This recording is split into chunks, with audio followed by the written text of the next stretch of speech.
Because my wife works and pays all the bills, I'm forced to act productive and brainstorm on ideas that's going to catapult me to the top of this YouTube platform. I had the opportunity of going controversial, but today I decided to be more informative and positive. I'm happy today. My wife gave me some last night. You guys know what that feels like. So I'll be explaining everything drop shot related and also mentioning the double drop shot rig. We're doing this. Okay, so I'm at a public park lake right now, and I want to demonstrate to you guys why a double drop shot rig could be a game changer. So I like to pack light, guys. So I got like 6 bags of plastic, D-shad shaped worms, some eye shads, all the terminal tackle I need for finesse fishing in this plano box here, from drop shot stuff, cool baits underspin, some Carolina stuff, some finesse Carolina stuff that I'll show you guys in the future. But let's get to the meat and potatoes. This is the double drop shot rig. So really quickly, you guys need to know how to tie on the drop shot knot before we could proceed forward. So let's just do that right now. Inside the drop shot knot, you have your hook, you have your line. Go ahead and put your line into the eye of the hook. The eye of the hook is always going to be where the sharp end of the hook is. On that side is considered the eye of the hook. You want to feed as much line as you need. I usually like to have 16 to 18 inches because I will be tying another lure on the bottom, probably a Ned rig. Now that you have your hook on the line, all you have to do is just create a loop. So you see, all I did was create a loop. I didn't tie anything, all I did was just create a loop. You want to make sure the loop is big enough for this hook to go through. So I like to flip the hook up so I have something to work with. But pay attention to my hand. I'm grabbing it this way, pinching. Pay attention to this hand right here. I'm grabbing, and now I can pinch. All we're going to do is take this hook and wrap it 4 to 5 times. 3, 4, 5. So now we have wraps on this side, we have wraps on this side. This is the part where you would put this piece in your mouth or on your rod or something that can pull tension, and you would just pull your tag in and your main line. You want to wet as much as you can with your saliva, but you just got to pull this line and this line together, and it'll cinch through. And that's it. Now we have a perfectly, this is the line going to the rod. Notice how this hook is pointing up. If we were to fish it, a drop shot, this is the line going to your rod, this is your tag line. But notice this is 90 degrees, perfectly straight 90 degrees. All right, you're back. So right here I have a 2.8 inch Kitech, and on the bottom I have your standard issue Ned rig. Now, traditionally with a drop shot, you would tie on a polymer, feed your tag in back through the eye of the hook, and then put on a drop shot weight in the bottom. And there's so many ways you could fish a drop shot, but I feel like double the pleasure, double the fun. And I'm gonna go and try to catch a fish for you guys, but most importantly, I think you need to understand what gear is needed. So we're gonna do that right now. This is a 731 G2 iRod Ultra Finesse. 731 means 7'3". 1 means it's a medium light. That's how iRod rates their rods. Just to kind of give you an example of the action. Look at that right quick. You see you got a super soft tip. It shuts off nice and easy. It's a medium action, so that's why it's shutting off in the middle of the rod. I got tied on 6-pound Seaguar and Vizex with a Stratic 1000. And if you guys are looking to drop shot, realistically, any 7 foot, 6.5 foot to 7.5 foot, maybe medium light spinning rod with 6 to 10 pound fluoro, even mono, or you can fish like 10-pound braid, and you could tie on different fluorocarbon for different situations. But 6.5 to 7.5 foot spinning rod, medium light. You definitely want a more moderate to moderate fast bend on it, but if you got a fast action, you still can get away with it. You'll be just fine. I like to pack light, guys, so all I have is this plano box. It's going back in the bag, and I have about 6 packs of various plastics, and I'm gonna see what we can do. But I think you guys need to see the retrievals. So let's go get these. Oh, by the way, these are sick. They're line cutter, nail clippers, whatever, but they're bottle openers as well. So if you got one, cool, because I gave away probably like 200 already. I still have a couple left, and if you guys want to get some, I might do something where like I give away 20 at a time. I don't know. Shipping will probably kill me, but it won't be the end of the world. So catch you guys on the POV version. This is all new to me, by the way. This is the first time I've gone out to film like this, so let me know how I do. If you like this, like and subscribe. But you about to learn something. Let's go. All right, I lied about the POV. I decided I want to show you guys my retrieves, and then we'll go POV. So we're just gonna go ahead and give it a nice little cast. So once it hits the bottom, I let it sit for 6 to 10 seconds. First retrieval, give it a couple of pops, couple of shakes. Let the fish know we home, we knocking on the door. But the idea is I'm gonna make this cast, and I'm gonna bring it in maybe 5 to 10 feet, shaking it just like so. The reason why I like this retrieve is because I'm able to just cast, fish spots, pick spots, but I could just walk around. Since I'm packed so light, I can make a cast, fish it for about 30, 40 seconds, reel in, go walk 20 steps, do the same thing over and over and over. All right, so let's get on to the second retrieve. This one is pretty aggressive, guys. I'll let you know right now. We're gonna go ahead and make the cast. As soon as I feel like that lure has hit the bottom, I reel in that slack and I fish the lure like a jerk bait. So we reel in our slack, just pop, pop, pop, kill it. Once you kill it, you let it sit for a bit. 9 out of 10 times you're gonna get bit on the sink or on the pause. So once I start pausing, let it sit for a bit. I'm watching my line, nothing happens. I just wanna give it a couple little shakes on slack line. That's it. So what I'm doing here is that Kitech is being super sporadic. All of a sudden you kill it and it starts to die down. You pause for a bit, and these little head shakes right here, these little tip shakes that I'm doing, that's gonna be for that Ned rig. I don't feel nothing, so go pop, pop, pop. Kill it for a bit, reel in your slack line, because you are moving it like 5, 6 feet every time you do this. I see nothing's happening. I give it a couple of shakes. That's just for the Ned rig. So for this one, I'm fishing it like a jerkbait. I'm giving more of a reaction style presentation, but I'm also accommodating that Ned rig with the little shakes. And I usually do this 3 or 4 times. If I don't get bit, I reel in, fire a cast somewhere else. These are the 2 retrieves that I normally would do. Now the third retrieve it's the most boring, but it could be very productive on cold winter nights or when the bite's like extremely slow. This seems to work the best, but you want to fire a cast out. When I tell you this works, for some reason it works, man. Let it hit the bottom,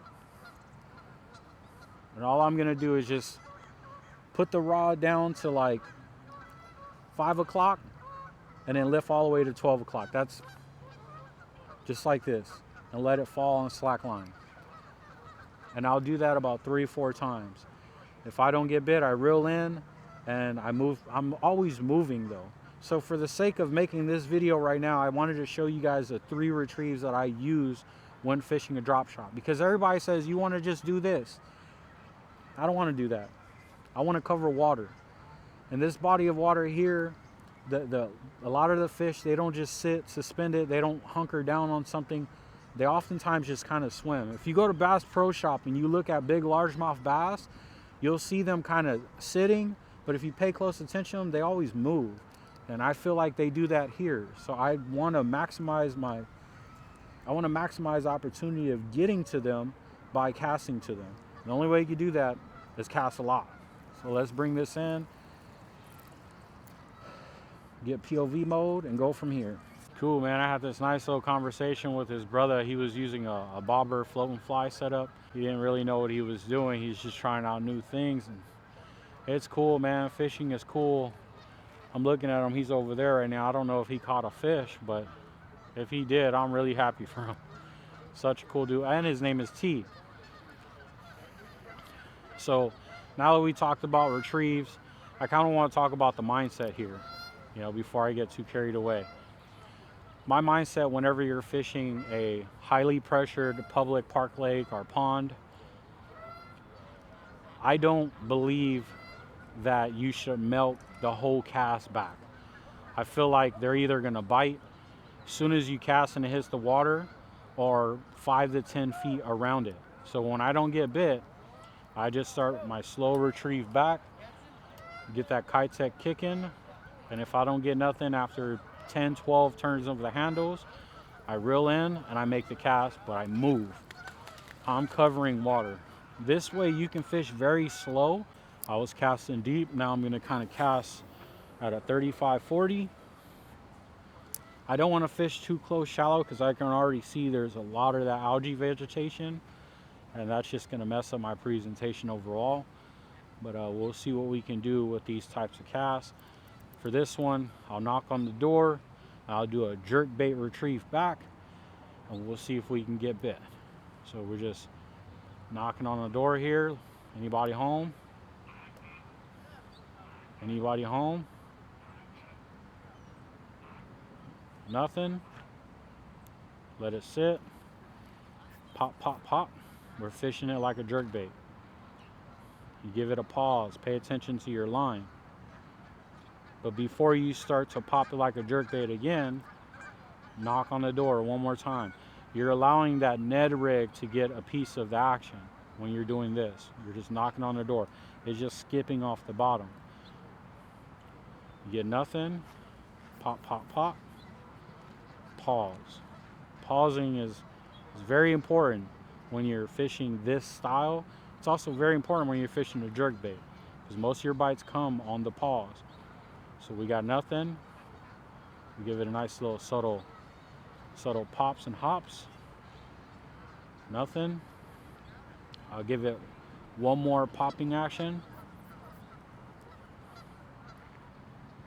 And if we get nothing, I'll start my retrieve back in.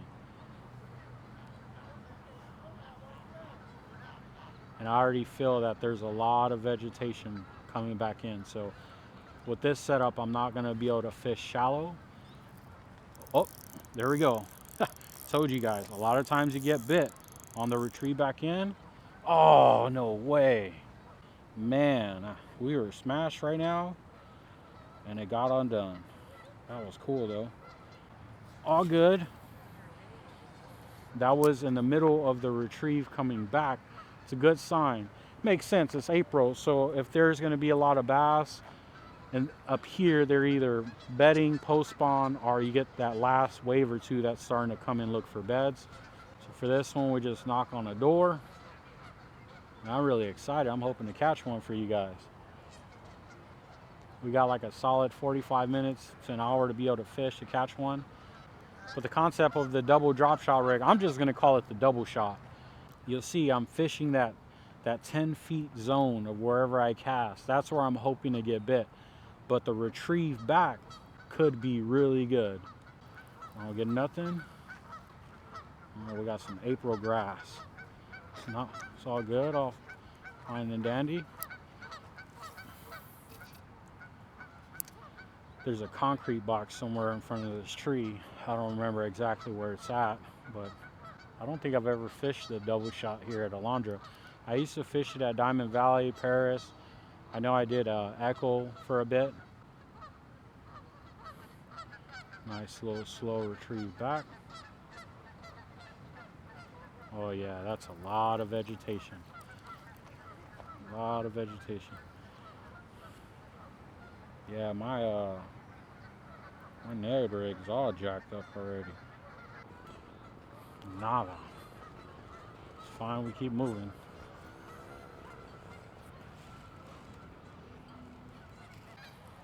How you doing today, sir? Good, how you doing? Good, good. Any luck? No. Good luck, brother. He's actually fishing a drop shot. Should show him this double shot rig.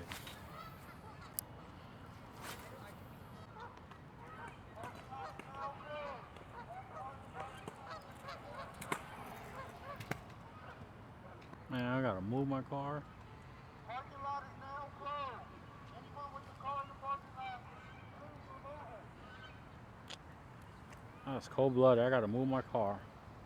Oh, they want to go home early or what? They want to go home early or what? You guys usually close at this time? Yes, I said. All right. Man, we gotta. They're closing the park. He says sunset, but we still got. We still got like 45 minutes. Cold blooded, man. Gotta move my car, but I figure why not get a couple more cash?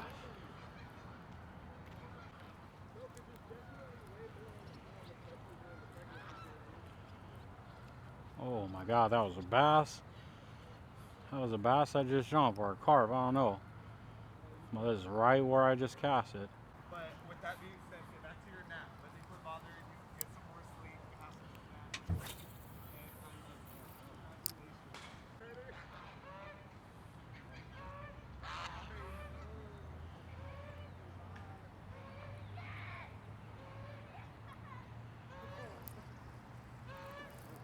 Oh, there we go. There we go. I knew there was one right there. Knew we got one, guys. Yep. We'll see what she bit. I'm pretty sure the Kitech.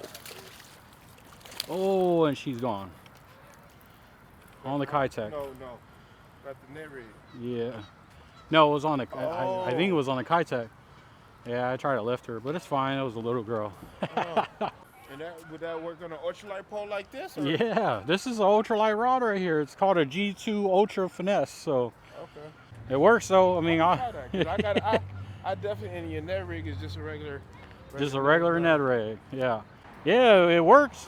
it works, yeah. I'll see. So I'm gonna move my car because they already got the tow truck. Oh, Yeah. I gotta go. So I parked my car on the street. T pulled up right behind me. Had to say what's up to him one last time. And he just had a bunch of questions. He wanted to share his tackle. He wanted to share some stories. And I'm not going to say no to a man interested in getting into fishing. If I can share my knowledge with anybody and help somebody, I just feel like that's dope. In this case, I hooked him up with a couple of baits. He had a bunch of questions for me in regards to the baits that he currently has. And I did my best to point him in the right direction. But it's a beautiful thing to see somebody getting into fishing. It doesn't matter if you're young or you're a little bit older. I'm just fortunate and blessed to know that fishing found him. I look forward to linking up with him in the future because he is a good soul. So I went back to fish for a bit. It started to get dark. Unfortunately, I got snagged, lost my whole rig, and that's where we are right now. All right, that's it for me today, guys. Sun's going down. Dude's telling people to get out. I parked on the street, wasted a lot of time going back to the car, finding parking in the street. I was talking to T. That dude was so cool, man. He has the right mindset. He's super positive. He has the willingness to learn. He was at all with what I was throwing because he's still in that entry level phase. And you know what, that dude one day is going to be an exceptional fisherman because he's already doing everything right. He's asking questions like why. He's doubting himself. He doesn't know if he's fishing too fast or slow, or if he's doing it right, if he's doing it wrong. That's what makes a good fisherman, is somebody that asks a lot of questions, and slowly but surely, with experience, time on the water, you start to answer those questions yourself. This double shot rig is just me trying to be different. If I see 100 dudes doing the same thing, I always think to myself, how can I do what they're doing, at least the successful ones, but a little differently? Drop shot works at any pond, any place that you fish. Drop shot could potentially work, with the exception of like heavily vegetated areas. Drop shot might not work because you're going to get snagged or hung up or get into the muck. But for the most part, drop shot is the easiest technique that you can throw. I just wanted to take that technique and make it a little bit better and justify it with my experience. That's how I came out with the double shot rig. So if you like this video, you like this type of content, please consider hitting that like and subscribe. It helps me a ton. Comment your thoughts down below. Comment what you thought about the video. Even if you thought it was trash, I'm still learning. I just started this channel. I'm trying to grow, but I'm also trying to do it the right way. And I'm trying to be different. And at the end of the day, I got to leave you guys with the most important thing. Don't count your blessings, pass them. It's not about what you got, it's about what you can give. And I think if everybody gave a little bit, whether it be your money, or in this case, like I did with T today, just your time, this world will be better not only for us, but for our kids in the future. I appreciate you guys. Thank you for tuning on in. I'll see you guys in the next one. Tight lines, out.